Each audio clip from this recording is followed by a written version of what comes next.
Good evening and welcome to Friday Night Thunder! Tonight we have round 11 of season 3 of the Moonlight Racing League's Friday Night Thunder ARCA series. It takes us to the hallowed grounds of the Homestead Miami Speedway, the 1.5 confusing cookie cutter. It's going to be incredible action tonight as things tighten up in this regular season that's winding down.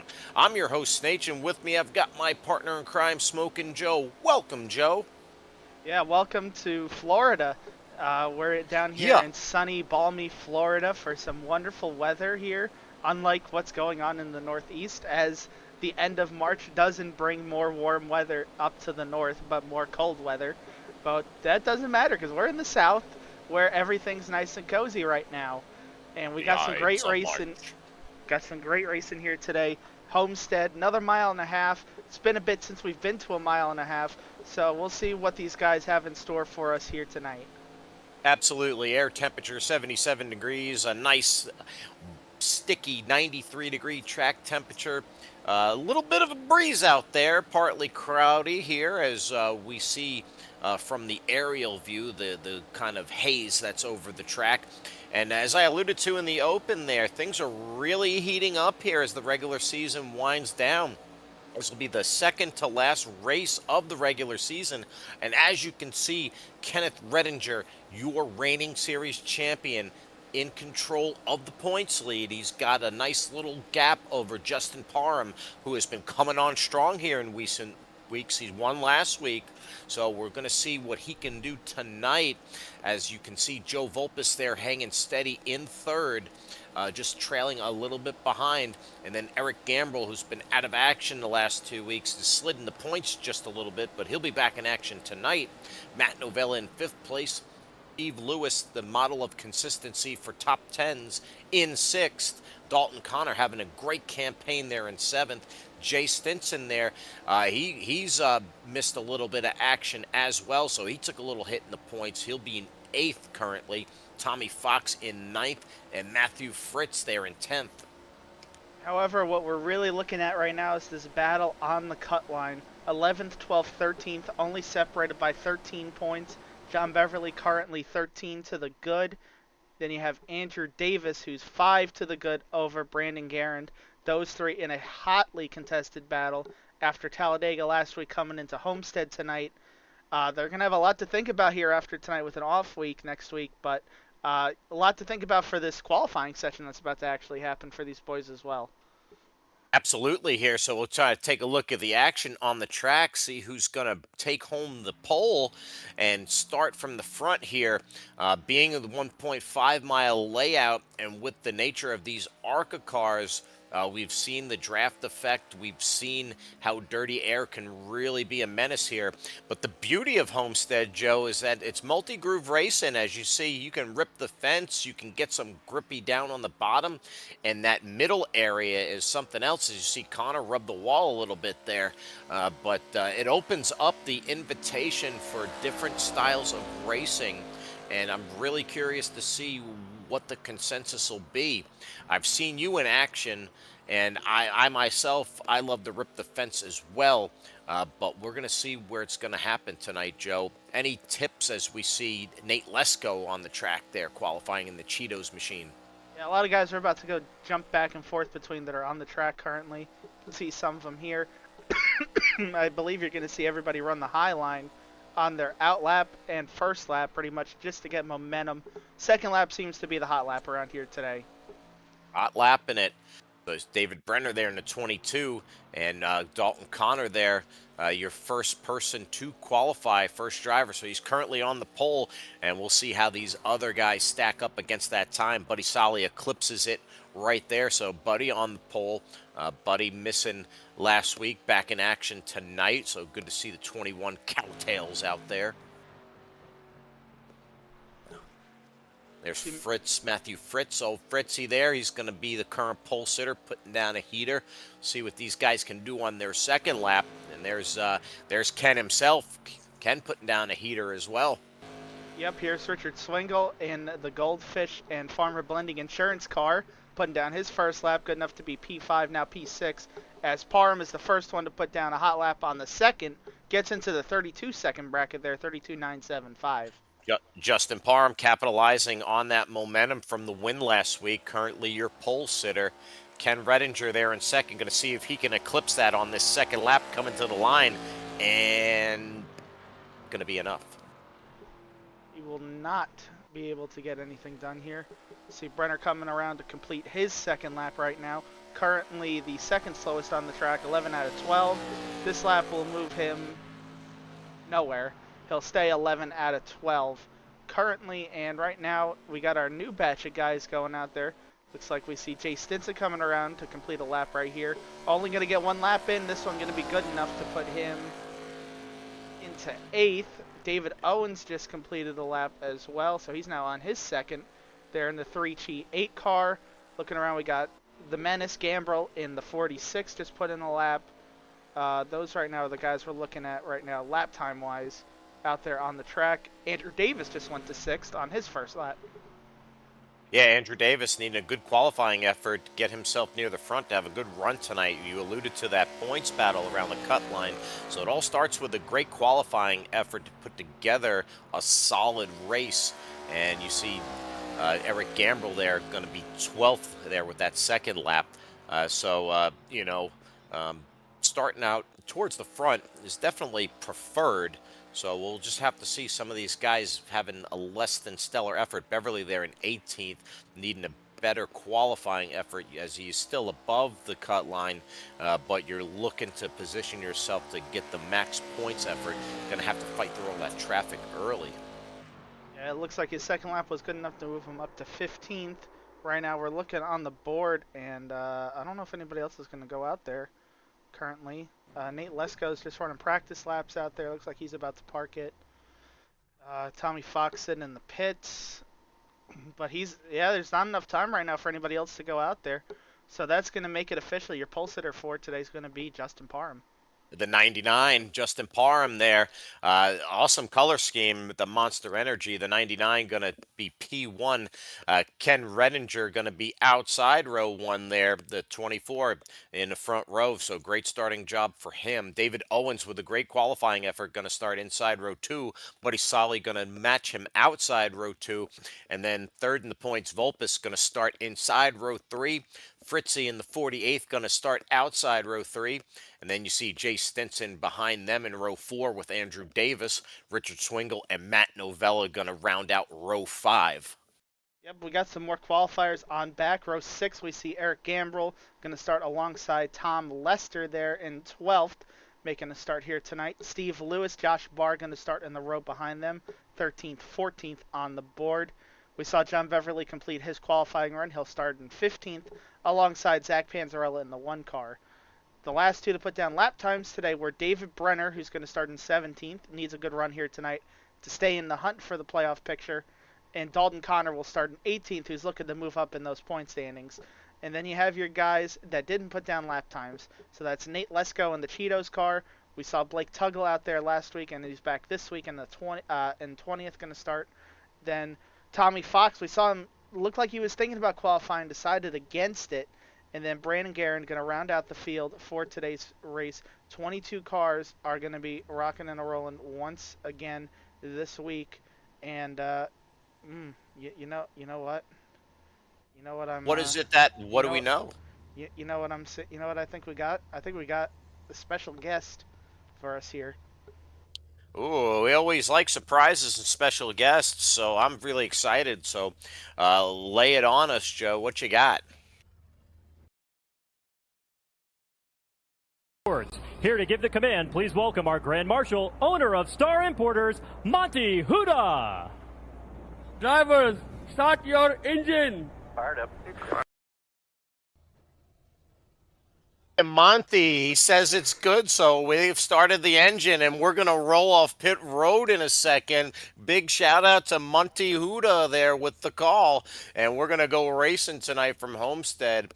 I'll tell you, Joe, it's always a colorful broadcast when we're doing this series, and the unknown, I think, is where all that creative energy comes from and all the surprises. So we hope you enjoyed that. We're fired up. The regular season is winding down. These guys are in a tight points battle, and we can't wait to bring you this 110 lap main event from Homestead.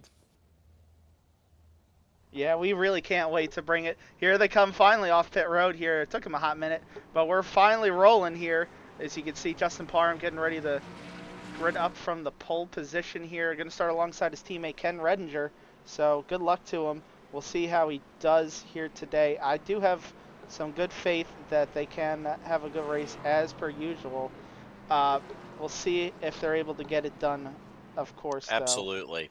I think it's what I mentioned last week. I think iRacing needs to trade in that Mustang. I think there was a little problem starting that Ford. You need to get a newer model there. But yeah, they're out on the track. They're under pacing. Joe, what are we looking for tonight from Homestead? Take us around the track. Yeah, so we're looking to see what line is going to prevail. Is it going to be the bottom line in tire saving, or is it going to be the outside line? Which one is going to be the dominant line for today's race? That's what I want to know. Absolutely. So once these guys start feeling the track out and getting into a groove, we're going to see what happens. But right now, pace car is off, and we're going to be entering the restart zone. We are green from Homestead. Justin Parham and Ken Redinger have a great start. They're evenly matched as we are going down the front stretch into turn one. They're side by side, row by row. Redinger matching Parham with speed. Oh, Ken Redinger getting a look little out! loose there. Oh no, it's a big one from Homestead on lap one, turn one. It's chaos out there. Look at the carnage. Oh my God. That's almost a whole field in turn one, turn two.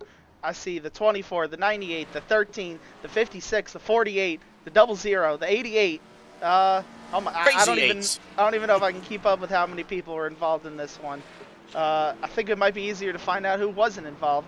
And that's your leader, Justin Parham. He wasn't involved. Justin Parham unscathed there. You saw they had an incredible restart. The 24 of Redinger matched the 99 blow for blow there. Timed the start of the race perfectly. And those cold tires reached out and grabbed the 24, hooked him around in 1 and 2. And then before you know it, the majority of the field collected in the carnage. Thank goodness we offer a fast repair for this series, because a lot of these guys' night would probably be over after that one. Oh my goodness, I still can't get over that. I think we might have to think about getting a fast repair service sponsorship out there, especially after this wreck. We're going to have to go back and take a look at what happened here. So you can see Ken Redinger alongside Parham, and just the cold tires gets him, drifts down into Owens, and then you can see the 13 locks him up, and then everybody comes piling in.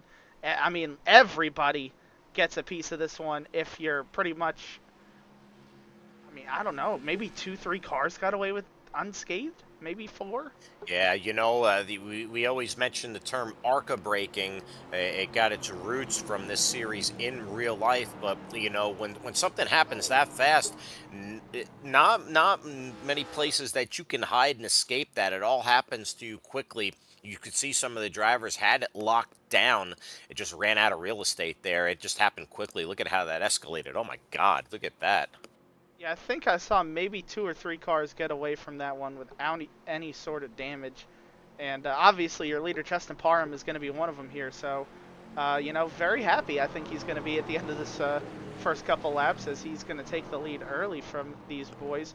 And the other guy that's going to be happy, I think, out of this, up front, Buddy Sully now is going to end up in second.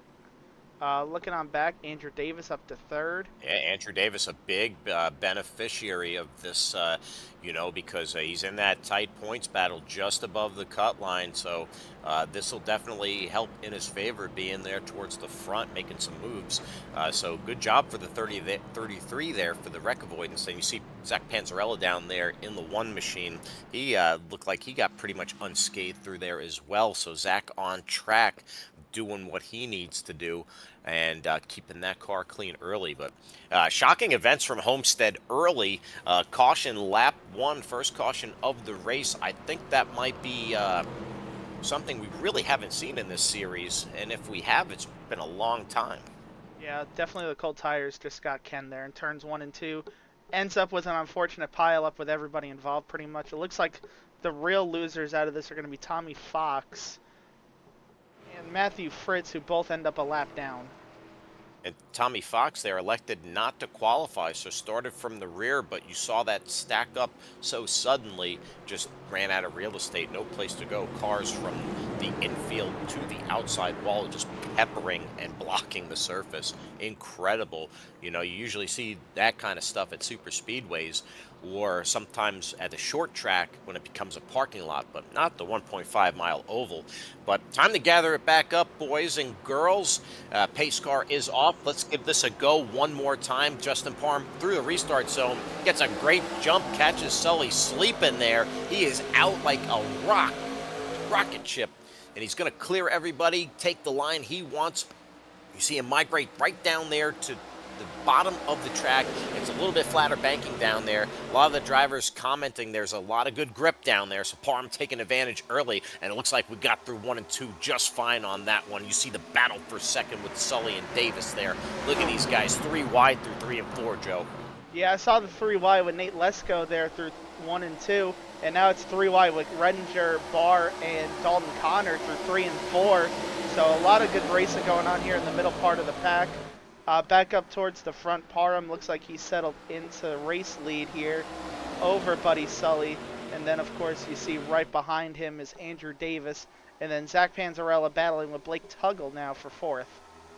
Battle for 4th right there. Look behind him, Richard Swingle with that chrome finish, red and silver machine there. Beverly behind him. Got a great run there. The top 10 full of guys desperate for points, looking hungry. Brandon Guerin back there as well. We know he's desperate to get on the right side of that cut line as well. Look at this battle between Redinger and Lesko. Yeah, this is right outside the top 10, so you can see just how hard these guys are trying to push to get back to the front. Lesko, Redinger, both obviously involved in that first wreck, along with everybody else back here.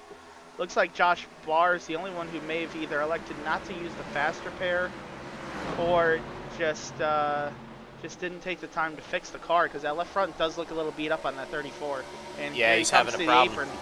Coming down pit road, so the damage a little more than he possibly anticipated. Going to bring it down there. This is going to cost him, Joe. Yeah, it's going to cost him a lot. We'll see if he's able to recover or not. Probably going to need a quick caution in order to either stay on the lead lap or still be in it to win it. Dalton Connor, you can see here, trying to fend off Ken Redinger now as his charge back to the front continues. Battle for 10th here. Yeah, and as you see, a lot of these guys using that bottom, trying to wrap the bottom there and then migrate up high. A lot of single file racing through the top 10, as you see. These guys are just looking to kind of just ride right now and utilize the draft effect. You see Panzarella sticking his nose out just a little bit, but these guys just wrapping the bottom there, trying to maybe save the tires early, hoping for a long green flag run at the moment. Oh, they're wrecking again. Oh, Joe Volpus and Matt Novella contact. Volpus tags the inside wall. Novella matches that effort as well. Those two involved in an incident right there. Unbelievable events here early. And looks like that's going to bring out the caution once more. Caution for the second time tonight from Homestead as the 13 and the 56 get into a little bit of trouble. Yeah, we'll have to go back and take a look at that, but it looks like those are going to be the only two involved in this one. Looks like Josh Barr is going to end up a lap down. Going to be interesting to see if iRacing gives him the lucky dog or not based on where he came out of the pits, or if it'll give it to Fritz or Fox. Well, that was the good luck that he needed, because it looked like, that could have been a little more severe for him. Needed that caution there. Had to take that untimed pit service there. So we'll see what happens there. We'll try to clear things up for you and get things sorted out. But caution out for the second time. You saw Novella and Volpus there kind of locked together. We'll have to see how that developed here on the replay. Yeah, we'll pull that up here for you right now. All right, we're just riding. It looks like Volpus on the seam. Novella comes up the track. I just don't think he realized that Volpus was there. Novella there using all of the racetrack, and unfortunately they converged at the worst possible point. And you saw that the spin ensues, and boom. Yeah, a couple hits there for the 13 and the 56. Not sure which one got worse damage. I think the 56. Looks like you can see the right front cave in from that hit right there. I think the door hits are going to be fine on the 13. Might be a little minor damage to either the left rear or left front, but it looks like the 13 was fairly clean. Yeah, absolutely. Looks like maybe the 56 anticipating the 13 to put it against the wall, and that hole closes up really quick.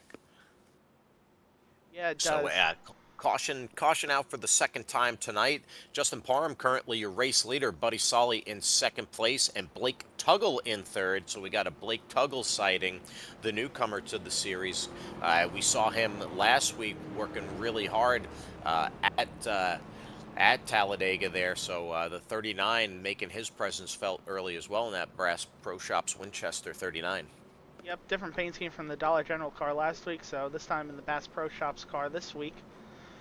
See if that one brings him a little bit better luck. He was running up front towards the end of last week, but remember, of course, Talladega is a lottery race pretty much. This week, a lot more resting on your laurels and saving tires, that kind of stuff. Can only go about 50 or so laps on a tank of fuel, 2 additional tire sets. So right now, these guys are sort of in a window to make it on one stop, but you got to factor in how are these tires going to wear in for these boys? Is it going to be worth it to make an extra pit stop if this thing does indeed go green from here? Yeah, absolutely. With a couple cautions there, we have a couple heat cycles on these tires. We'll have to see what happened. These guys want to get at it early, shuffle, get the positions, try to file in line as you saw the pass restart there. So, Justin Parham in the driver's seat right now, going to be inside on this restart. Buddy Solly going to match him on the outside. Be very curious to see if they can get that energy going on the outside, and see if Tug will give Parham a little help on the inside. It looks like that draft effect was pretty intriguing there, as you could see those guys riding in line, Joe, and then as they would enter the corner there, I think that's maybe a little bit of less power on these cars, enhancing that effect, but we're going to go back green right there, and Parham's going to get a great jump again. Look at the restart Justin Parham gets right there. He is out. The battle for second with Sully and Tuggle on the inside right there. Parham's going to clear him really good through 1 and 2, going to wrap the bottom again. You see these guys trying to migrate down to the bottom. As you see, Tuggle and Zach Panzarella there going to take it back up top out of 2. Yep, Richard Swingle's going to concede a position here to Tom Beverly. That moves Beverly into the top 5. Really needs a good run here today. So good move by him to get around the 97. And Ken Reidinger is now going to try and follow through here on the inside. Oh, yeah. As you can see, he's trying to just peek there. I see Nate Lesko coming in the background there as well.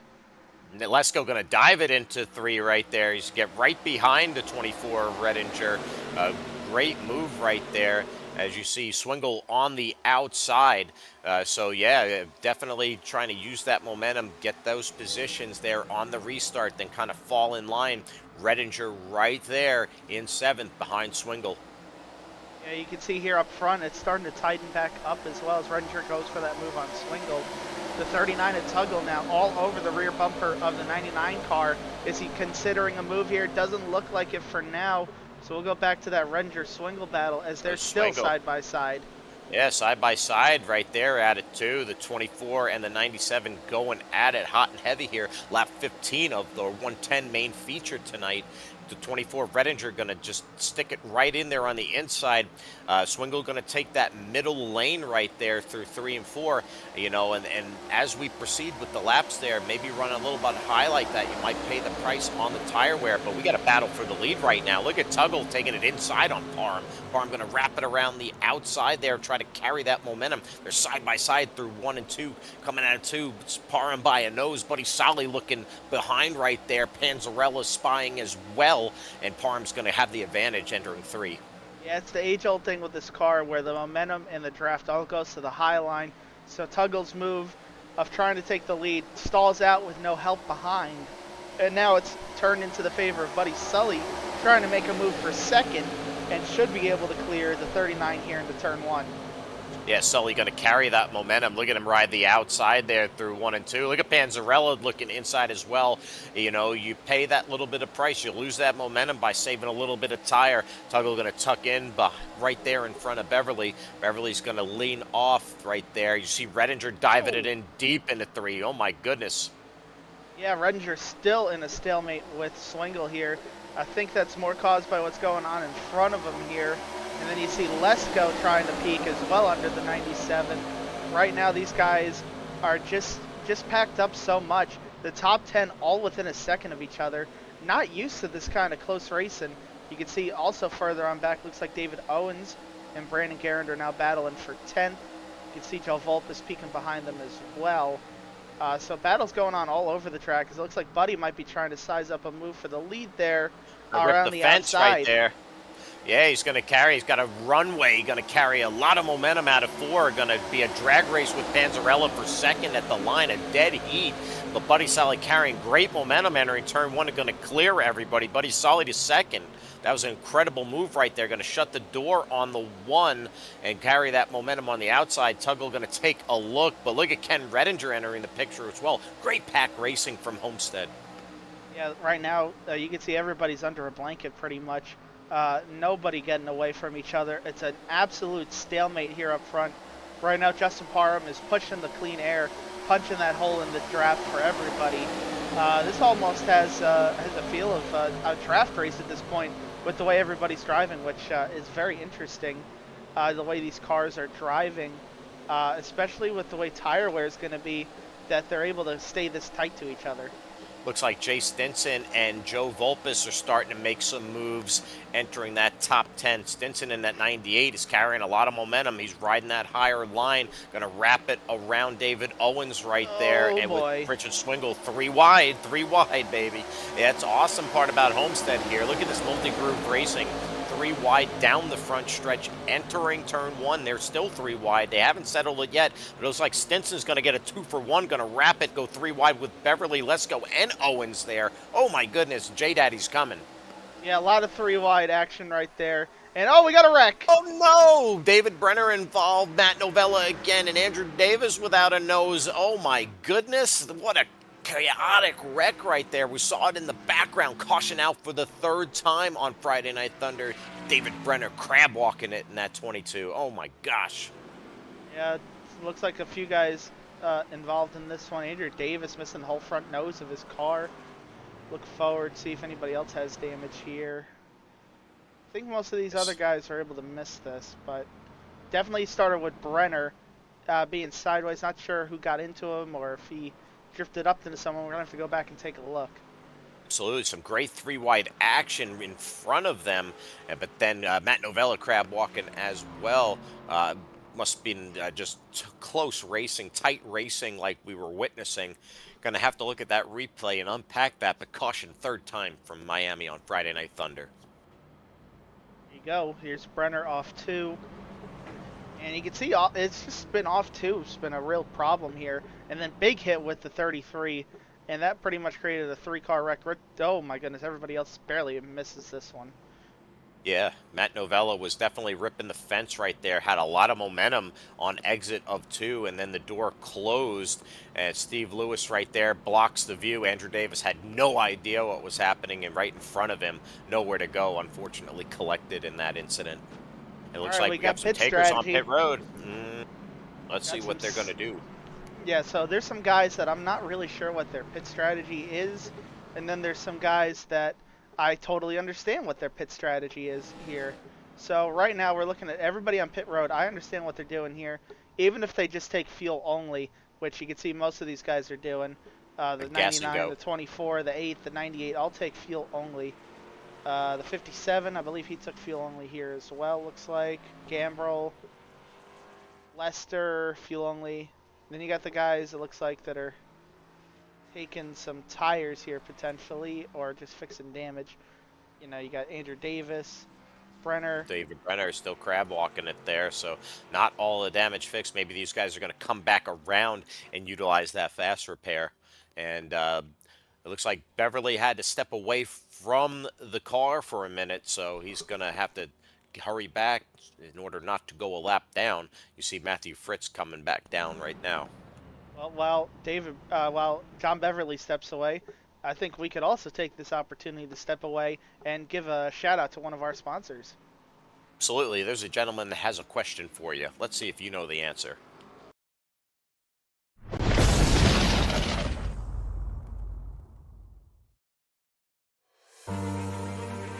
Here at KK Woodscapes, we only work with the finest woods, the finest tools. We sand the wood here at KK Woodscapes. We stir the paint with a wooden stick here at KK Woodscapes. And then we brush the wood with a wooden brush here at KK Woodscapes. And when it's all said and done, we have these perfectly manicured nails. Put the plaques in the trophies, in the envelopes, ship them to your box, and on your way to you to commemorate your special day. Got wood, KK Woodscapes.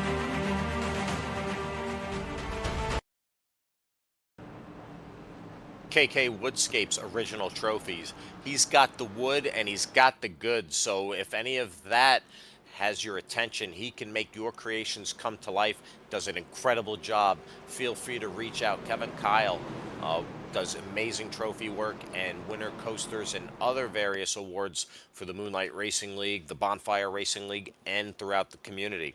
And now back in action, pace car off, and we're going to have ourselves a restart as Blake Tuggle gets a great jump on the outside. Buddy Sully on the inside does not respond, but able to stay in front of Panzarella and Nate Lesko. Blake Tuggle, your current leader, navigates through 1 and 2 clean. Nate Lesko and Panzarella, their battle for 4th. Yeah, you can see 3 wide a little further on back. Looked like Steve Lewis was in the middle of the sandwich right there for a second. Everybody gets away unharmed.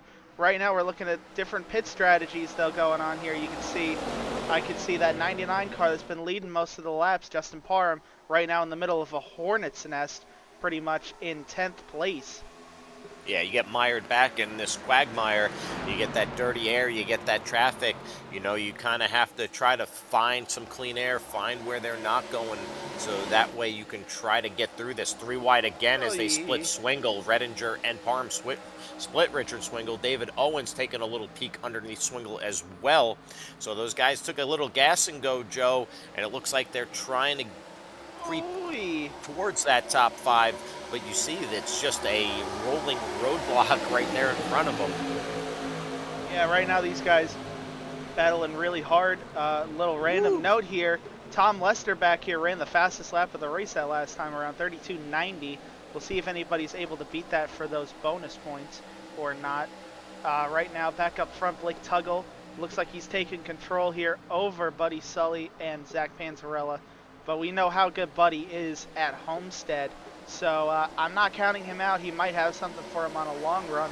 And this is the best I've seen Nate Lesko do in the ARCA series at this point. We all know how successful he is in the Monday Mayhem Cup series, but this seems to be his best performance at this point in the ARCA cars.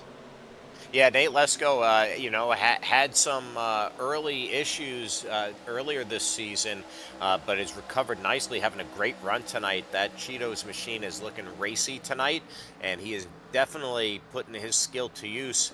He is no stranger to the front, so it looks like he is adapting to this ARCA car and working out all the bugs and difficulties, and he's putting it together tonight with a solid run there inside the top 5. But you see the battle right there in front of them for 3rd. Zach Panzarella and Buddy Sully for 2nd now. Looks like Panzarella's going to get the position right there. He's going to clear Sully, and Nate Lesko looking underneath the 21 as well, try to make it a 2-for-1. Further behind, Ken Redinger putting the pressure on Dalton Connor right there, and you see behind them David Owens and Parham trying to join the frame as well. And there's just not enough cameras to put around this racetrack with all the racing going on. Look at these guys back here a little further. Richard Swingle, Eric Gambrell, and then right behind them you got Steve Lewis, Jay Stinson. I saw Brandon Guerin going 3 wide, Lester, Beverly. They're all right there. It's absolutely insane just how tight this racing is. Look at this back up here. Lesko now getting around Buddy for 3rd. Absolutely. This is some of the best 1.5 mile racing that we've had in the series. Zach Panzarella going to slide it underneath the 39, going to take the lead. Zach Panzarella, new race leader from Homestead on Friday Night Thunder. Nate Lesko trying to take a peek underneath as well. It's just swapping positions right there. These guys are throwing haymakers, and we're only 31 laps in. Incredible action. Zach Panzarella to the point.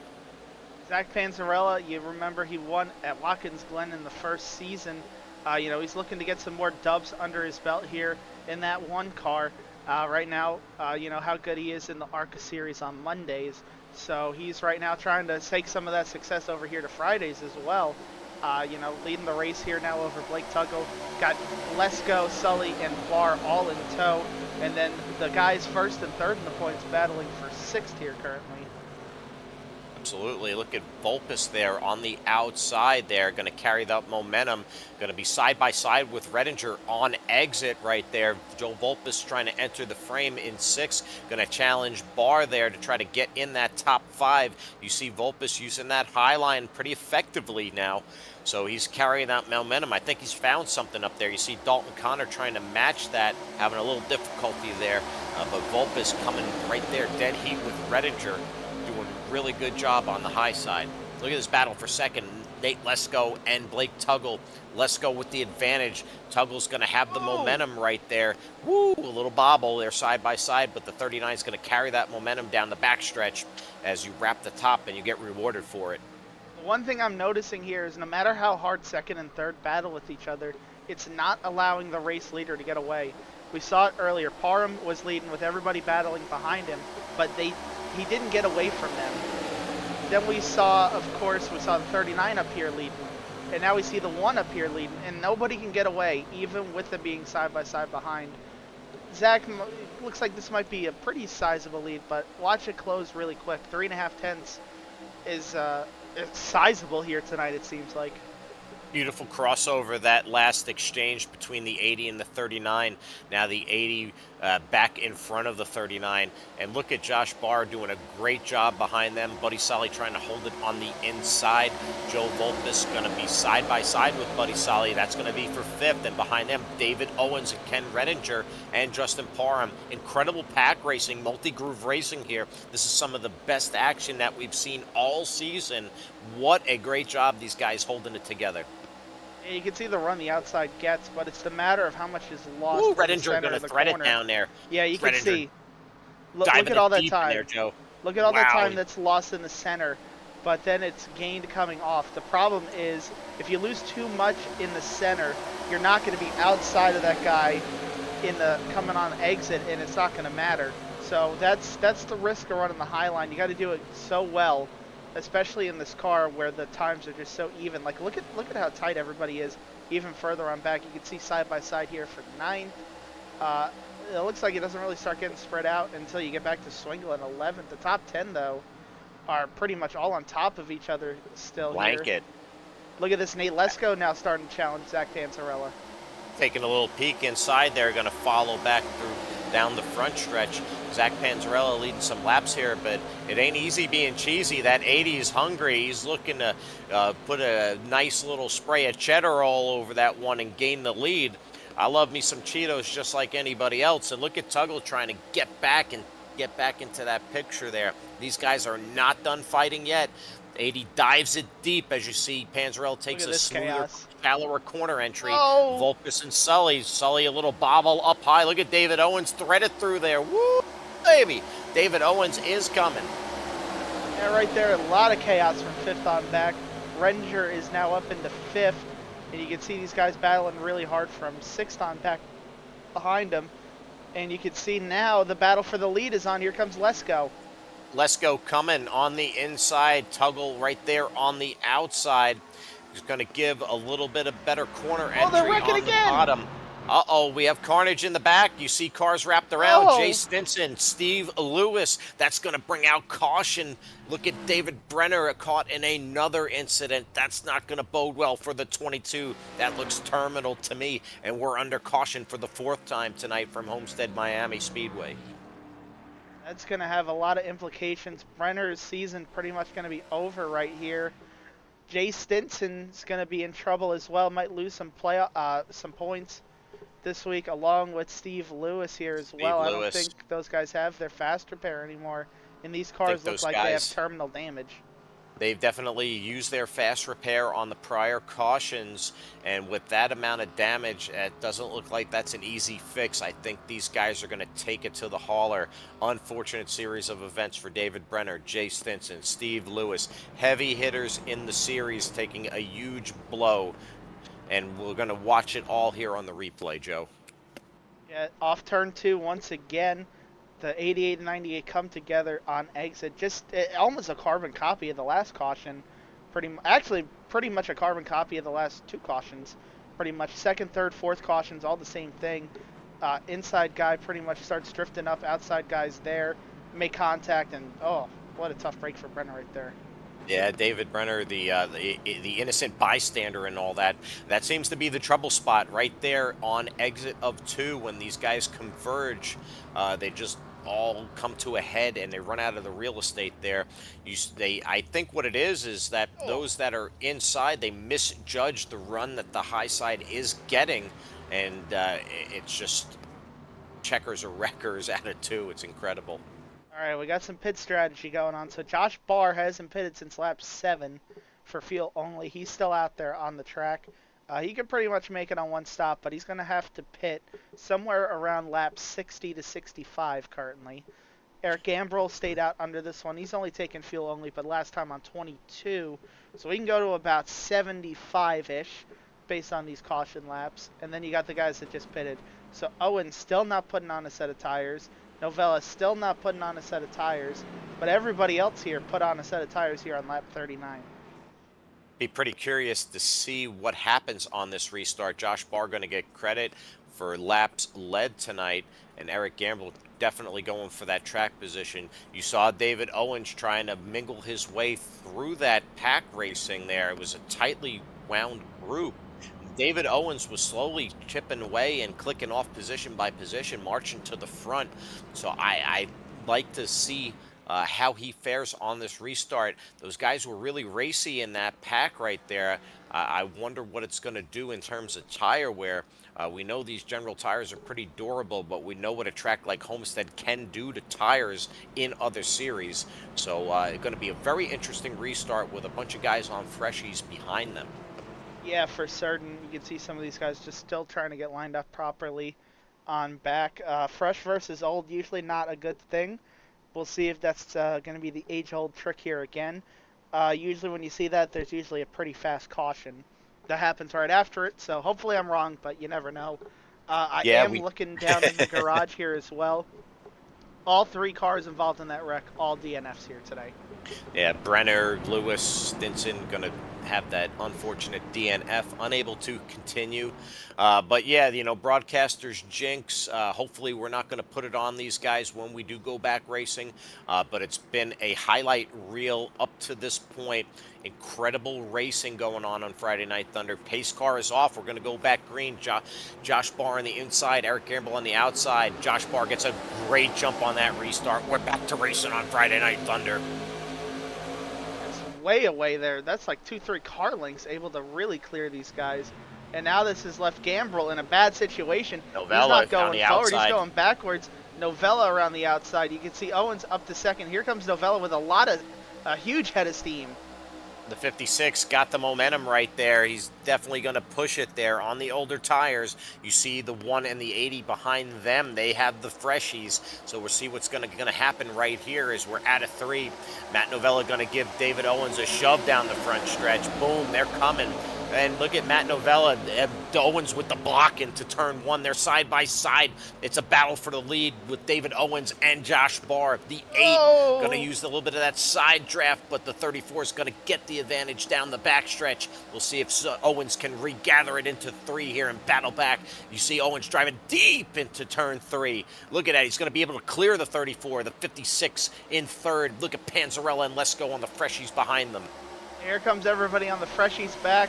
But the battle for the lead is not over. Crossover move from Josh Barr there at the line. And now he's going to try and use the inside through 1 and 2 to take the lead back. Side by side, Owens with the slight advantage, wrapping the top, going to have the momentum on exit of 2, but the 34 is going to try to side draft and stay put, but the 1 is coming, the 80 is coming, they have the momentum. Contact, a little bit of sideways, they're going to gather it up and save it, and then par him into the 56, into the 21, and the 57. Oh my God, the 48 again. And that's going to bring out caution once more for the 5th time tonight. You saw that. It was a domino effect, Joe, and it was like slow motion, nowhere to go. You saw the 99 into the 56, going to bring out the caution once more. Yeah, it was, well, you can see a front bumper there, down there. That's not good. Good No, save, though. That could have been way bigger than what it was. Zach Panzarella, Josh Barr were able to save the original wreck there. However, the secondary wreck was not able to be saved. not at all. It looked like there was going to be all right, check up, take a deep breath, exhale, get back to racing. But it just got jammed up. It was a traffic jam on the bottom. They saw Panzarella struggling, so they dove down to the bottom. We're going to see it on the replay here. Incredible action unfolding here on Friday Night Thunder. Oh.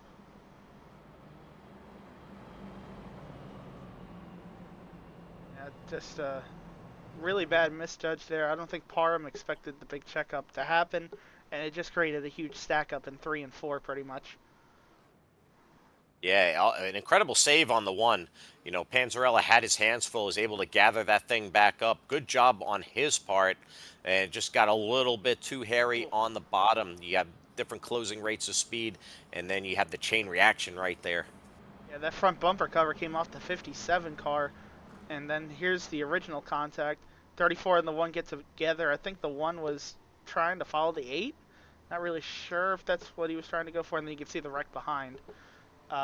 Take a closer look here on the back and see what was going on. Yeah, it looked like the 8 was going to go down. Maybe the 1 thought like, that he was clear at the same time, and then maybe, or just trying to go for a big side draft, maybe pinch the 34 down a little bit. Unfortunately, it just didn't play out as thought, but just a racing deal right there. It brings out caution for the 5th time tonight on Friday Night Thunder. It's been a great one so far. Just wild from the get-go. These guys understand the point situation here as the regular season comes down. Second to last race before we wrap the regular season up and decide the chase, who's going to be in, who's going to be out. Lap 46 of 110, we've had 4 lead changes. Nate Lesko is going to inherit the lead, so that 80 machine, he had the freshies there. He was battling, doing a great job tonight. There's been 5 cautions for a total of 12 laps tonight, and I don't think we're done yet. yeah, 5 cautions in the first 46 laps. That is usually not a good sign for the way the race is going to go, but you never know what's going to happen in these things. Right now, these guys are playing it, though, except for Josh Barr, like it's going to go green to the end. So pretty much everybody that didn't take tires on that last caution came down and took them this time around, it looks like. So Josh Barr right now, I think, is the only guy that's still on his original set of tires and hasn't pitted since lap 7. So Josh Barr, the odd man out on strategy here. Absolutely. The track position is so precious here. We saw him very racy there with David Owens trading heavyweight blows for blow right there. It was an incredible battle. So, the 34 definitely has the goods tonight. He is up for the challenge, but he's definitely on the wrong side of the strategy at the moment. But maybe in his mind, he thinks more cautions are going to occur. Pace car is off. We're going to go back racing here as we enter the restart zone. Nate Lesko gets a great jump on the inside there. He's going to be able to clear the 34 and get a great entry into turn 1. Looks like Josh Barr is going to do a good job and hold the 2nd place. Zach Panzarella underneath in 3rd. He's doing a great job. Ken Redinger is going to enter the picture as well, and Blake Tuggle back into the picture in the top 5 down the backstretch. All these guys on freshies here at this point, so the only one that's, like I said, odd man out is that 34 car. So we're going to see if he's going to fall backwards quick or if he's going to be able to hold on here for a little bit. Remember, he needs to get to about lap 60 here to make it to the end. So that's what I'm looking for. Can Josh Barr make it to lap 60 without giving up too much time? That's about 12 laps from now. Absolutely. So we're going to find out here is Nate Lesko, your current race leader. He's gotten away. He and Panzarella have gotten away. The pack is behind him. They're going to go 3 wide. Redinger going to take it inside. Woo, baby. 3 wide there. Volpus on the outside. Look at that. Incredible action in 3 and 4. Yeah, the 34 is really starting to back up here now. As you can see him falling backwards pretty much through the sucker hole right there. Now you got Volpus trying to make a move, it looks like, on Owens or Redinger in front of him there. Going to use the bottom. Gets stuck up behind the 39, though, a little dirty air. And I think the 24 is going to get the run on the outside. Going to have nowhere to go with it, though. And look at this, Josh Barr just falling backwards. We're also talking about that battle for the fastest lap of the race, right? See, right Absolutely. now Blake Tuggle that last time around ran a 32.86. That's now the new fast lap of the race. We'll see if anybody's able to beat that one. Blake Tuggle throwing down the heater. Nate Lesko, your leader. Panzarella in second. It looks like Tuggle, Redinger, Volpus, Beverly, and you see David Owens on the outside. It's just incredible. This top 10 has just been dynamic tonight. These guys are just giving their best tonight. Look at there, Volpus driving it in deep. David Owens content to run the high side, got it smooth and in the groove, and we'll see if David there can make that work to his benefit. You see Redinger block him, going to slide right in front. Yeah, right there. Everybody gets back into line. And now you got the guys going high, going low. So Volpus now back to his comfortable line of running the high line. Looks like it's actually going to concede him a spot here. So it didn't work first time out. Now he falls to 7 right there in the running quarter. And look at these guys battling for third. You can see Tuggle now is going to have the 24 and the 8 right there. Woo! Tight battle there between Redinger and Owens. You see right there, Beverly and Volpus looking behind them. Say, come on, boys, settle down there. We just got caution after caution. Let's get this thing going green for a little while. You see Panzarella there stalking the 80 of Nate Lesko. But Nate, with that clean air, that Cheetos machine hitting his marks, doing a great job at the moment. Nate came to play, and I think it's his coming out party today because Nate Lesko having the best performance of the ARCA Series season tonight at Homestead. Yeah, Nate Lesko taking control of the race here, right now. This is going to be his 9th lap led right here, just taking control here over the last couple cautions. Now we see him, of course, in that Nesquik suit down there in the picture. That's what he runs on Mondays. Cheetos here on Fridays, and doing a good job here, taking control of the race.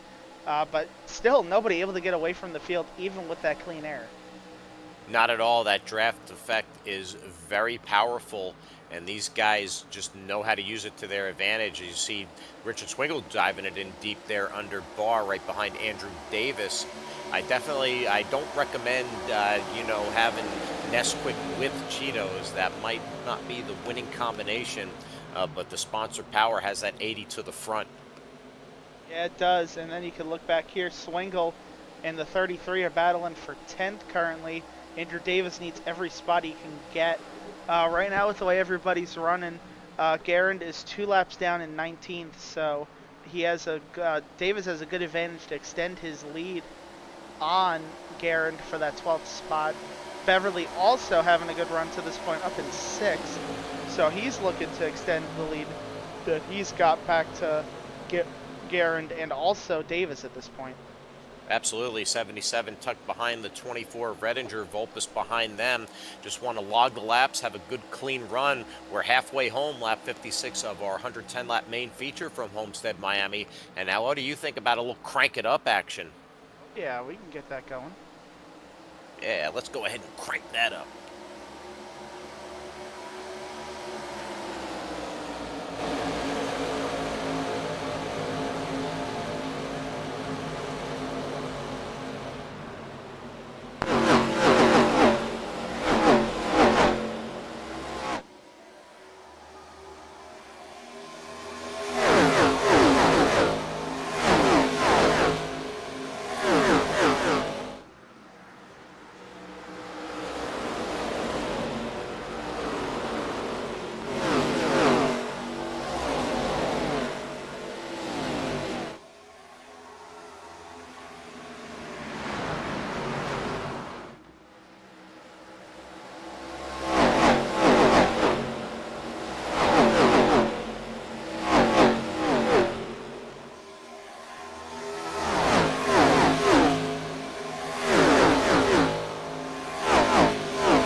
Yeah. An incredible crank it up action with awesome camera views and sights and sounds of Homestead Miami Speedway. This is Friday Night Thunder, the compelling ARCA series on the Moonlight Racing League and Moonlight MRL Broadcasting Network. I'm your host, Snake. I'm with Smokin' Joe, and we're just watching these guys throw haymaker after haymaker. Nate Lesko, your current leader, is got a slight advantage there. As you see, Blake Tuggle in second, getting by Zach Panzarella and David Owens right there. You see the 8 is trying to thread his way back in there on the backstretch. 5 cautions up to this point, but these guys are putting on what a show. Quite a show, Joe. Yeah, we are also now in the window to make it to the end. So start expecting to see maybe the guy I'm really watching for is going to be Joshua Barr. When does he pit? You know, he's gone almost 55. This is going to be 55th lap here on this set of tires and fuel.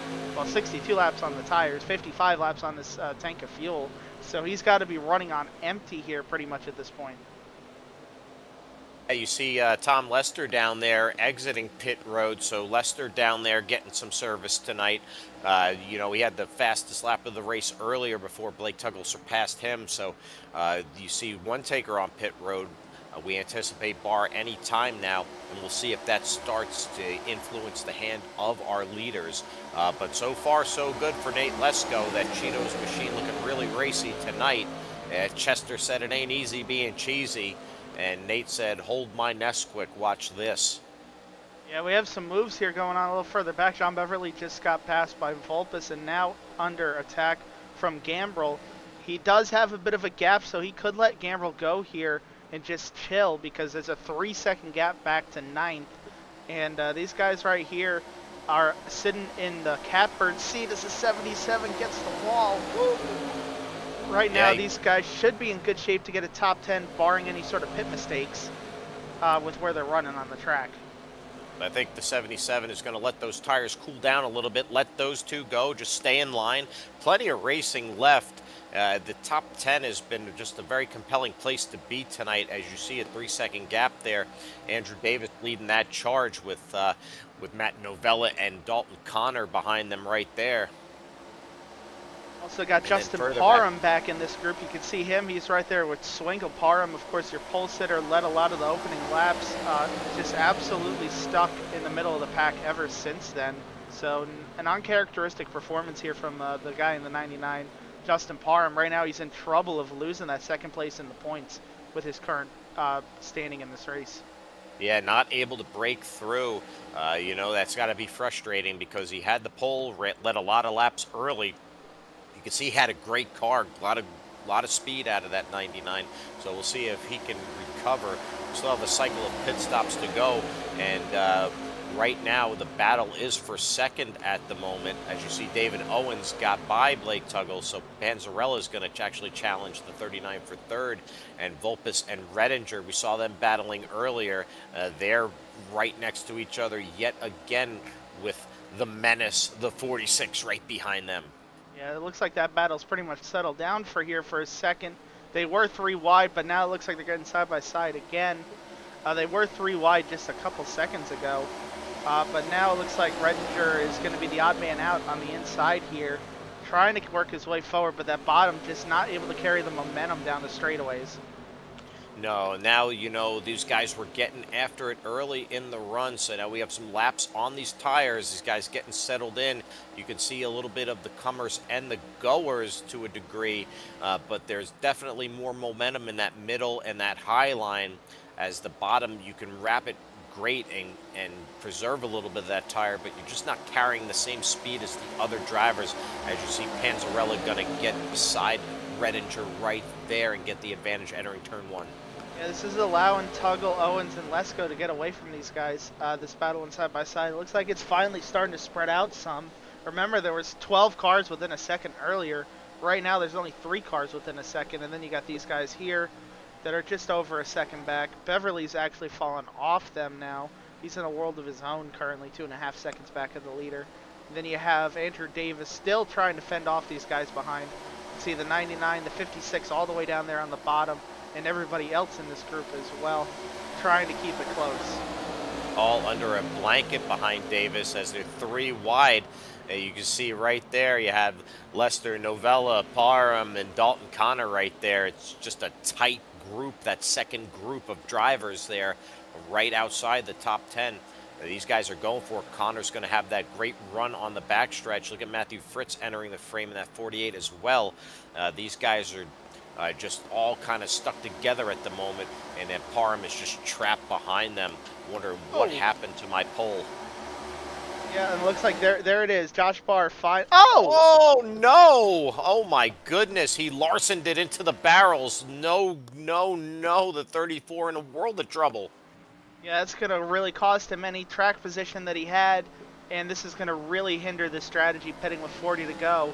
He probably lost a good 10 to 15 seconds. We'll see after all the pit time is done and dusted, but yeah, that last time around, yeah, that's not going to be a good lap in comparison, so he's in trouble. Yeah, the 34 were trying to play the strategy there. He was on the original set of tires, and, you know, I think he was letting the race come to him, and just an unforced error entering pit road. Hate to see that from the 34. We're back to racing. Blake Tuggle and Ken Redinger right there. The battle for third is heating up. Look at the 24 dive it down into the corner entry, and behind them, Tommy guys Fox. back here. Yep. Look at Tommy Fox in the 00, caught in that early caution, recovering nicely as he's using that bottom line and getting a good run going for that 00 tonight.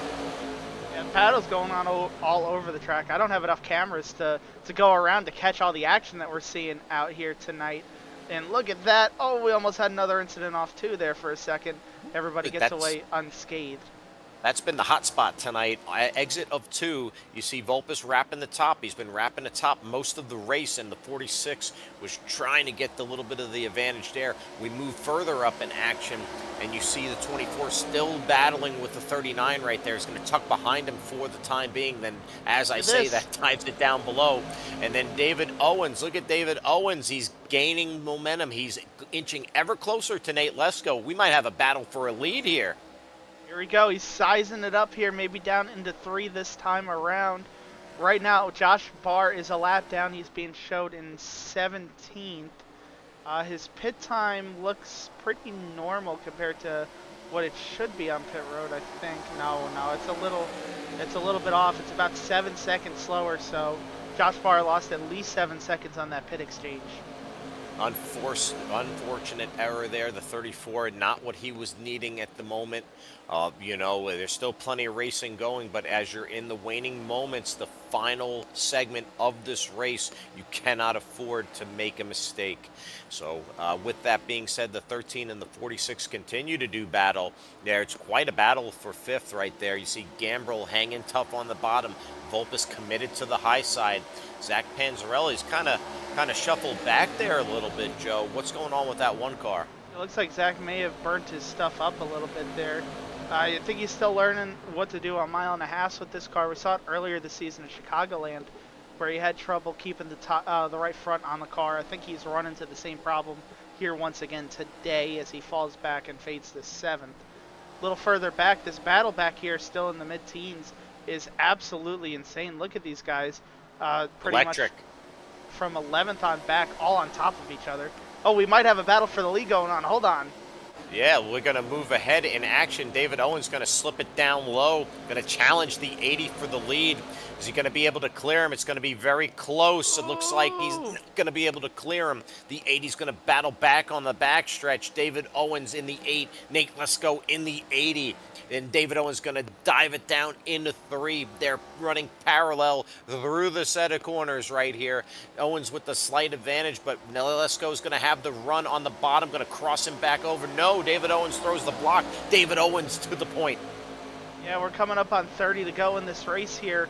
Remember, everybody still has to make a pit stop to the end. It's just depending on whether or not they're going to put tires on it or not. Absolutely. Is it going to be a fuel-only affair? Or we're going to take on 2, going to take 4, and you got a mixed bag here I can't wait to see what these leaders decide to do as we're entering the window for the money stop. Nate Lesko battling back on the inside, challenging David Owens, wants that lead back, but David Owens there, he has come to battle. Mr. Zero Chill himself going to ride high on the outside. They're side by side, still trying to work this out. This is letting the guys right behind them back into it. Redinger and Tuggle, they're side by side as well, but they're only a couple tenths behind. You can see them right there creeping into the picture, actually. Here comes Tuggle up the outside, maybe trying to make a move on the 80. Yeah, the 80 looked at maybe trying to throw the block there, decided just to bounce it back down low. David Owens with a little bobble up high back there. It's going to let Lesko enter the frame, but Owens with the run. The 39 now with the run, battling for second. The 80 is starting to slip a little bit. The 39 is coming on strong. Yeah, right there you can see the 8, the 80, 39, 24, all under a blanket. These guys have pulled away from everybody else. Right now, this is the best battle on the track, pretty much. There is some chaos going on a little further back. It looks like around 9th or so. However, we do want to touch that it looks like somebody else has pitted here. Buddy Sully now down pit road here. He was way off the pace, so a lot of damage to that car. So he's going to need a miracle to get back into this one. Yeah, the 21 was battling for the lead early through the first half of this race. Unfortunately, caught up in some of the caution.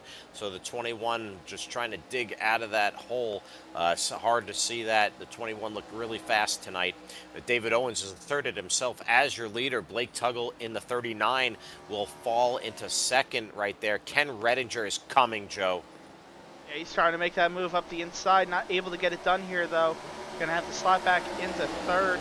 Right now, these guys are still pretty close, but further on back, we were talking about how earlier John Beverly was up in 6th, running in that lead group. He's fallen all the way, not only into the second group, but now deep into the second group, trying to hold on for dear life on these tires. Might want to think about pitting here, right now, falling to 13th, almost 14th, 15th, right behind him as well. Lost all of his track position. Looks like he fell into that same trap that the one of Panzarella did, used up his stuff early, except with a more profound effect, as he is having a hard time gathering that 77 up. Not what you want to see right there is Fritz and Swingle there, a little contact below him. And, you know, this the 77 trying to stay above the cut line right there, and more trouble bobbling the wall. So his race is starting to disintegrate. 3 wide still. Incredible action back here. Yeah, while this chaos goes on around Beverly, Andrew Davis has worked his way into the top 10. He's now up to 9th, so he's been able to make up some spots. This might help him out, move potentially up to 11th in the point standings around Beverly based on where they finish. You never know, though. There's still a lot of laps left. And speaking of a lot of laps left, right now, Owens and Redinger and Tuggle, they're all right here. And so is Lesko. They must be thinking there's so many laps left still. What can we do strategy-wise to maybe try and break away from the other guys? Absolutely. I think they're just kind of managing the gap right now. They're just a 4-car breakaway at the moment. It'll be curious to see what they do when they decide to pit. See if somebody decides an undercut over another to try to gain. Here we go. We got an undercutter. Second. And here we just spoke about it. Matt Novella going to give it a shot. The 56 in for his final service of the night. Let us see what Matt decides to do here with 26 to go from Homestead. Yeah, this is going to be a big decision from him. If he takes 2, he's going to make up a lot of time. No tires, I don't think, is a good call. 2 or 4 has got to be your call here. The right side's definitely going on. For 2. And all 4. We're going to take all 4, and he's going to send it as Matt Novella. Clean entry, going to be a clean exit right there. Matt Novella going to try that undercut strategy. You saw him making some hay before he decided to pit. We'll see where it all cycles out. But David Owens, your current race leader. Ken Redinger now in second. Ken Redinger now going to maybe take a look and maybe battle for the lead here. He's got a great run there. Owens is going to carry it on exit. They're side by side down the front stretch. David Owens going to have the advantage at the line, but Redinger is there. Right now trying to pay attention to see if anybody else pits, because this is your opportunity to take an advantage. Dalton Connor going to pit this time around, so he's going to try and take an advantage here. We'll keep you up to date on him as this battle for the lead continues. Yeah, Dalton Connor going to go for that undercut after he saw Novella pull that. And now Ken Redinger is at the doorstep of the 8 of Owens. Does Ken push the issue now? Does he go for the lead here with 24? They're going to be 23 at the line. David Owens with a nose advantage at the line. But Redinger's going to have the inside line entering 1. Going to move up the track. Going to side draft the 8 of Owens. Owens going to carry a little bit of momentum there. Going to have it on exit. Redinger's going to go right ahead there, and he's going to tuck right behind there a little bit, maybe get under that left rear, disrupt the air of that car a little bit, diving it deep into 3. 4 tires did go on for the 93 there, so that's the second guy up front to pit. Josh Barr was a little bit early, I think, but look at these guys, still 2 by 2 in the battle for the lead. 22 laps left. These guys battling like the race is over, or coming to this conclusion here. Not that there's still a pit stop left. I think all of them want control. Look at this. We're going to be 3 wide. 3 wide for the lead out of 2 on the backstretch from Homestead. Look at Tuggle. Oh, he hits the wall a little bit. That's going to slow him down a smidge. Still in the wall a little bit. What a bold move from the 39. Yeah, bold move for certain. We're going to see, though, I think some of these guys might be thinking about pitting. Here comes David Owens. David Owens going to come in for the pit stop whoa, right there. Whoa! No, David Owens, oh my goodness, not what he was expecting right there. The brake bias got out and grabbed him, and Joe Volpus decides to go for the undercut as well. Big trouble for David Owens. Yeah, it's going to be a loss of way too much time, I think, on pit road. We'll see what they decide to do, but I think now the top 3 are thinking we don't have to worry about David Owens because he just lost so much time on pit entry. It looks like about 6 seconds based on the pit time that I'm seeing there. So a lot of time lost. Here comes Ken Redinger and Gambrel down this time. David Owens with a bobble. Ken Redinger coming in for pit service. You see Blake Tuggle inheriting the lead as these guys are slowly migrating to pit road. Nate Lesko putting the pressure on. Nate Lesko staying within a stone's throw of the 39. Zach Panzarella 6 seconds behind them. So right now it's these 2 guys. How much longer do they stay out relative to the leaders that have pit? And Blake Tuggle just answered the question. He's going to come in right now. Yeah, these guys got to be aware. I mean, I'm sure Tuggle is self-conscious to not do the same thing that Owens did, so maybe a little bit more conservative on his entry. Right now I'm looking at these pit times, and it looks like Gambrel took 2 and Volpus took 2. Everybody else on 4 from what I'm seeing. So we'll see if 2 versus 4 works to the benefit. Right now, Nate Lesko got to consider coming down now. You don't want to stay out too much longer here because these guys are on the freshies and you're just going to start shedding the time. And the 80 decides to enter the pit road right there. Looks like he got a clean entry as well. The 80 going to come in. Let's see if what he decides to do, 2 or 4. Blake Tuggle took 4 tires. He's out of his pit stall. Passes the lead over to Panzarella momentarily. We'll see what the 80 car does here. I don't see tires going on. I didn't see tires go on. Fuel What's he only doing? for the 80. Fuel only for the 80. 18 laps remaining. I just don't know if he's going to be able to hold them off for that amount of time. Those guys on the freshies are going to be coming at a rapid clip. The 80 with a bold strategy. Really bold, but if there's a late race caution, the race is going to flip into his favor. But he's going to need a late race caution for that to happen. Really bold strategy, though. I think the better bold strategy is staying out long like Panzarella, Parham, Davis, Fritz, and Swingle are here and hoping for that caution to flip the race into their favor. You can see right now, it looks like so Lesko's going to have about a 5-second advantage over Gambrel, who cycles to second with his 2-tire stop. Then Redinger is going to be 3rd, and then Tuggle, Volpus are 4th and 5th. Panzarella going to come in now. Yep, here comes the 1 car. So these guys trying to stay out a little bit longer. Were not with that lead pack, did not have the pace, hoping for that late race caution. The 1 car waving the white flag saying, I'm going to take my tires now. Justin Parham inherits the race lead, your pole sitter tonight. If anybody is in need of the caution, it's going to be Justin, because we saw that he took service early with Redinger in the race with the fuel only, and he's been mired in the traffic ever since. Looks like the 99 going to pit this time. He's going to come down 99 in for his final service of the night. Nice clean entry on down to pit road. And right now that's going to give Andrew Davis the lead at the moment. Richard Swingle right there, both, and Fritz still out on that fuel cycle. So 3 cars left to pit. Nate Lesko will theoretically inherit the lead as they run right now, but Davis, your race leader, getting that extra point leading. We'll see how much longer he, Swingle, and Fritz decide to push it. Yeah, coming to 14 to go, so the lap count's really starting to tick away fast now for these guys. Looking at the last time they pit, it was lap 45, so maybe they can go to about 10 to go. Here comes Fritz this time, so he's waving the white flag and going to pit. That leaves just Davis and Swingle. So Davis and Swingle are trying to go and extend this as long as they can. These are the guys hoping that the yellow comes out for whatever reason. But Andrew Davis and Richard Swingle, your last cars yet to pit, but they still need to pit. So once they do, Nate Lesko will inherit the lead unless Eric Gambrill decides to increase. Redinger got around him, it looks like. Yeah, absolutely. So Redinger got around Gambrill. And battling Gambrill's here, gonna actually. fight back. These guys are battling for the theoretical second position.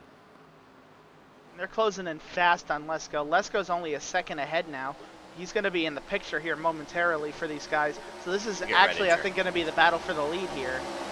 Yeah, so the potential battle for the lead. Andrew Davis still your current race leader. Richard Swingle clutching and coasting, 5 seconds behind him. But Nate Lesko did not decide to take tires, and I think that's going to reach out and bite him. You can see he's only now a second in front, and he's running about half a second slower per lap. So he's going to get passed very soon here by Redinger, by Tuggle, by Gambrill. Vulpes is about a second and a half behind Gambrill, so a little bit of a gap there, and then 4 seconds back to Novella. So if Lesko's tires are able to hold on, he might get a top 5, but he's going to need a caution to get this Redinger to flip in clears his Tuggle. favor. Redinger is there. He is knocking on the door of the 80. The 80 on those old tires. Redinger on the freshies. Redinger going to have the momentum, and it looks like it's going to be an easy pass. Ken Redinger and Tuggle going to get by the 80. Look at Tuggle. Yeah, he's going to try and sneak it past him. That's his best opportunity, was right there to make the move, I think. Wow, all over the bumper of Redinger. Look at that. Ken Redinger now in 3rd place. Looks like Andrew Davis has decided to pit. That leaves Richard Swingle as your race leader, but Richard Swingle will need to pit any lap now. Wow, that was an incredible sequence right there. The 80 did not have an advantage for long. Redinger and Tuggle were coming with a head of steam, and look at Ken Redinger, going to get a 2-car advantage over the 39 currently. Yeah, so it looks like 4 tires right now is prevailing. So Redinger, Tuggle on 4. Gambrill's on 2. Lesko is dropping like a rock on none. Then we see Vulpes on 2. Owens, with his massive mistake on pit road, is on 4, but he's way too far back. Novella was one of the first cars to pit. He's on 4, but he's a little bit earlier. Looks like Zach Panzarella, one of the later guys to pit on 4 tires, trying to close in, but he's got a ways to go to get up there. We're inside 10 laps to go from Homestead, Miami. Richard Swingle is your race leader, but that will not be for long as Ken Redinger is in 2nd. Blake Tuggle on his heels in 3rd. This is going to be the potential battle for the win right here, as Richard Swingle is still out there. That 97 looking sharp right there. Hits a little bit of the apron. That's going to scrub some speed. He's definitely on older stuff. That tank's got to be getting bone dry at this point. Yeah, the last times he's running, he's definitely saving fuel, but they're just way too slow a lap time. So that last time around was a 35.29. That's a whole 2 seconds off the pace. So even if that's enough to save fuel, he's going to get passed for the win anyways here in about 3 laps. Yeah, he's keeping a minimum race pace, but it's definitely losing that advantage lap after lap as Redinger is clicking those laps off the 39 in tow. I wonder if the 39 is just waiting for his moment, just stalking, but the 24 is leading away. What a recovery for the 24. Had that lap 1, turn 1 incident to start this race, and now potentially in a position to win this thing, Joe. Yeah, you know, you can see he started up here in second and now leading the race for the first time tonight. But, you know, starting in second doesn't tell the whole story. He was backwards at the end of lap 1, ended up all the way in the back, worked his way back to the top 5, and now through the strategy and mistakes of others, he's found his way to the race lead, controlling it with 7 to go. Just got to hold off Blake Tuggle, I think, here to the finish. Absolutely. You saw Richard Swingle peel off, so now it's just Redinger and Tuggle for the win here. Gambrel's a little too far back. These two are going to go at it. 6 to go from Miami. Yeah, you can see now Gambrel's over a second back, Vulpes 3.2, Lesko 4.5, and then Owens is 6 back with Novella in tow. Everybody else 10 plus seconds back, so the field's really spread out here actually with the pit strategy. So we finally got some spread out normal Homestead racing, but it only took a pit cycle for it to happen.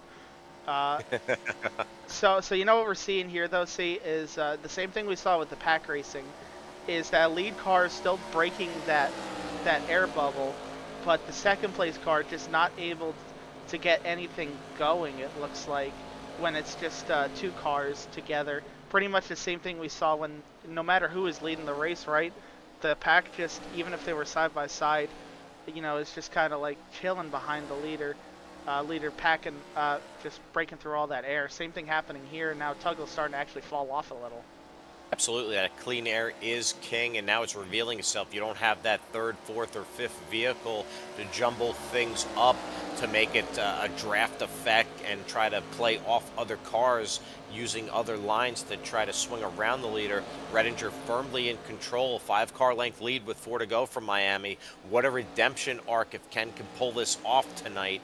He, you know, looking really aggressive on that start. The cold tires reached out and grabbed him, and then was able to just make a concerted effort to battle back from the back of the field all the way back up through pit cycles and multiple cautions tonight, now to the race lead with 3 to go.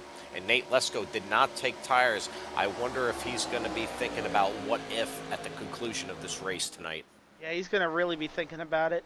Even if he took 2 tires, I think he might have had enough space to hold them off, because we see how well Gambrel's holding on in 3rd. He's only 2 seconds back in 3rd place, so 2 tires may have been the winning call if Lesko did that instead of none. And David Owen's going to be thinking about that pit entry.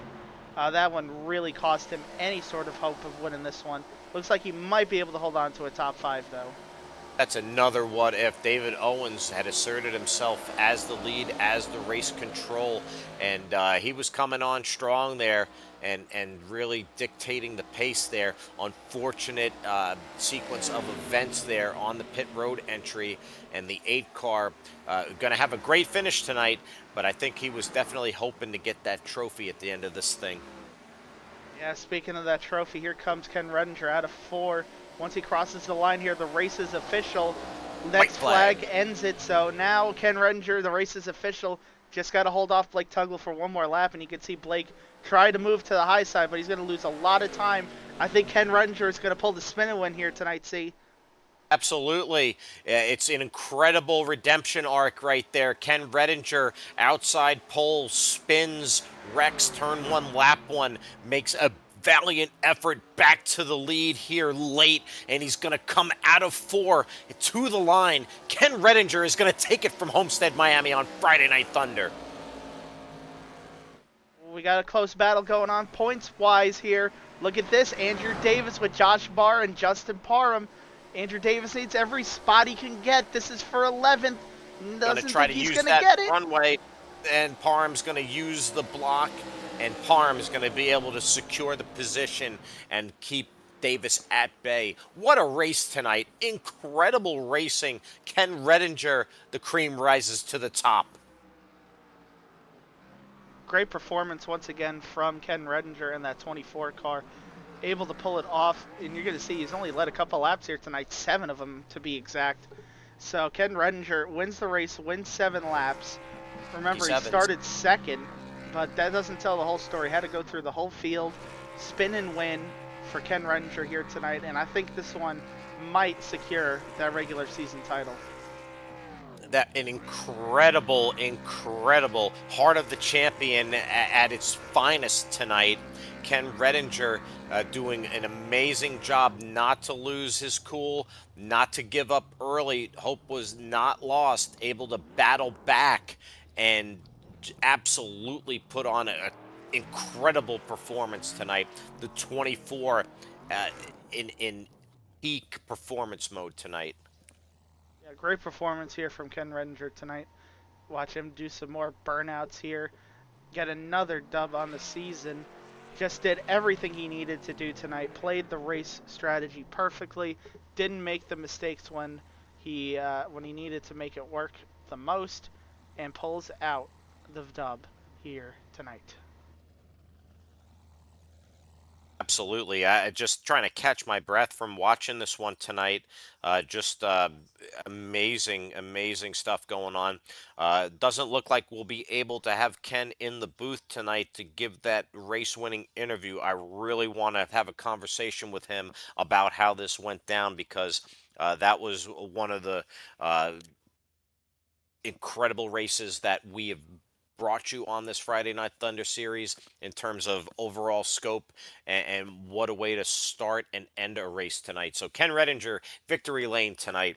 Blake Tuggle, we need to talk about Blake Tuggle a little bit as well. That 39 was looking very fast tonight, led some laps. That 39 definitely a great job tonight. Looking forward to seeing more from him tonight. I know he's going to be hungry for a victory. Brings it home in second. Eric Gambrell, welcome back, Eric. After a couple races away, comes back and gets the podium. The 46 did a great job to preserve points tonight. Joe Volpus comes home in fourth. Another great job after being caught up in a caution early in the race, able to bring it back into fourth. And then David Owens rounds out that top five. David Owens looked like he may have been in a position to win this thing tonight. I know he's going to be looking back on that, thinking about what if. Matt Novella also caught up in some early caution, able to rebound and get six. So Matt with a great run tonight. And Nate Lesko decides to go no tires late. And another one, like I said, going to be thinking what if, but a great run for that 80. Led laps, a real great, strong performance. The seventh place does not tell the entire story.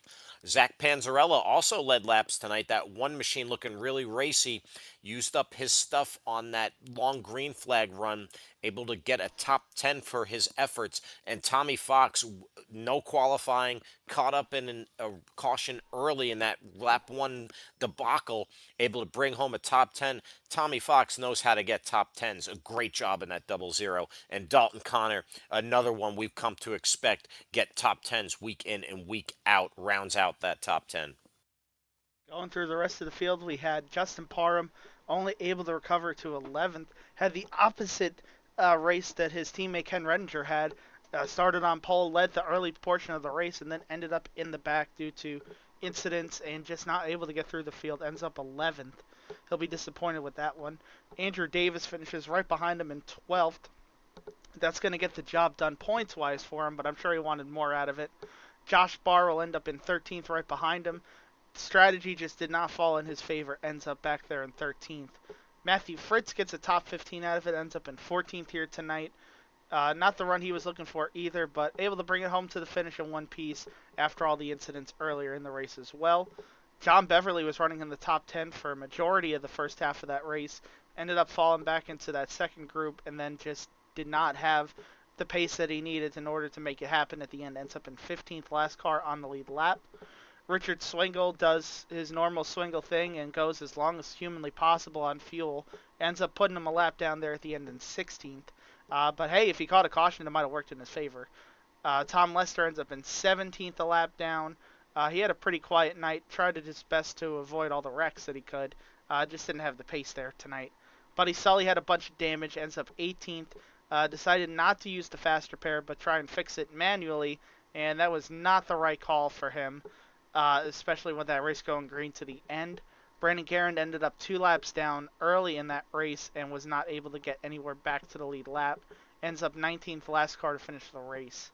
And then the 3 DNFs, we talked about them earlier when they all were out in that one wreck there on lap 38, that being Jay Stinson, Steve Lewis, David Brenner.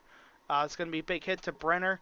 Lewis and Stinson all in their respective points battles, and I think we can actually bring up what's going on there with them points here for you to Absolutely. see. So this really is going to get spicy here. Second to last race of the regular season. Things are tightening up.